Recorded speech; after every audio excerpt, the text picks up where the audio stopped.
नाम ले लेंगे। सर का कंट्रीब्यूशन बहुत बड़ा है इस कॉलेज को। आज ही has donated 2 lakh rupees to this college.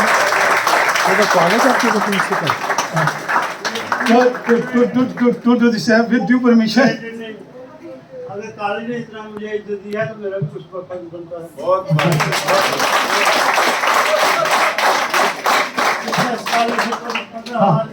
With these directions that this amount will be fixed deposited and the one student who will be the topper of the college and other the topper of the chemistry, जो interest इसका आएगा उसमें से इनका जो scholarship है through out ये चलता रहेगा। नॉट ओनली इससे पहले नहीं, मैं इजाज़त सर ने दी नहीं थी लेकिन फिर भी मैं शेयर करना चाहूँगा। इससे पहले भी इन्होंने GGM साइंस कॉलेज में 2 लाख रुपया डोनेट किया है और उसके बाद जम्मू यूनिवर्सिटी में भी स्कॉलरशिप के लिए।